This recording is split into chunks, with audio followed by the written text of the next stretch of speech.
As we immerse ourselves in the Jewish version of creation this week, I'd like to suggest that we remember that we are not only the product of creation, but we are also the co-producers of creation.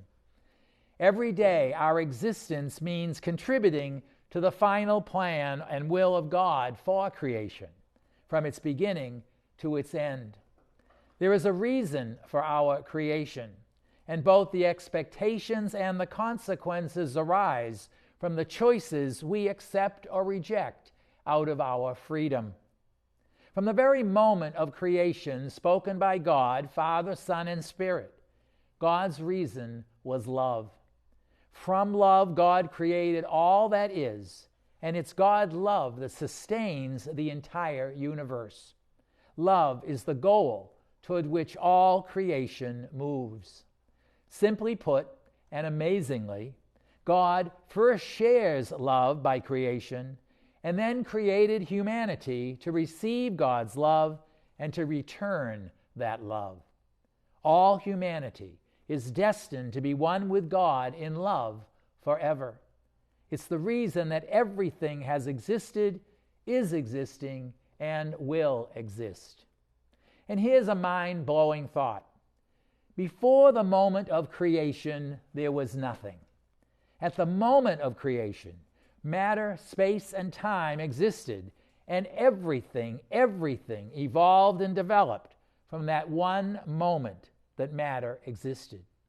Which means that with 13 billion years of expansion, if you go back far enough, we are all connected with everything and with everyone.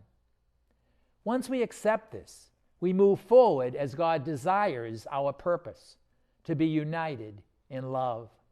If we reject this, which we are prone to do in our human weakness, then we hinder what God desires and our destiny toward that unity.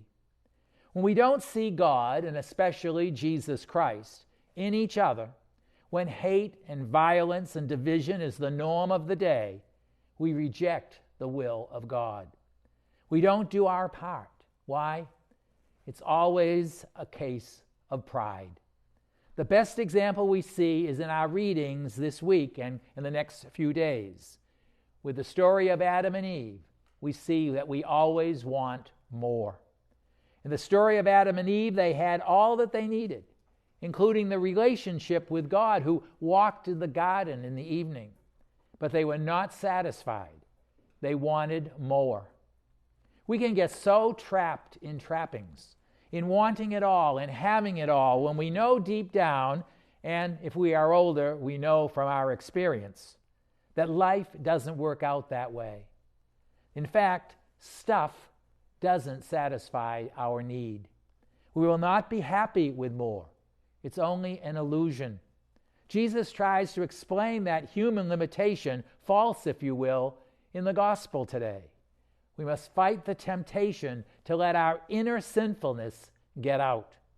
Jesus even lists some of those evils that are within.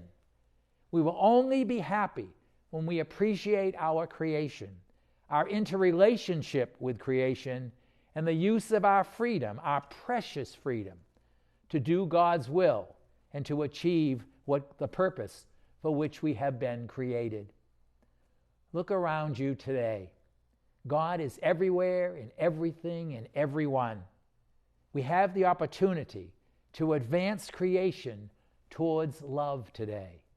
Every day we have a choice: defilement or devotion, loss or love.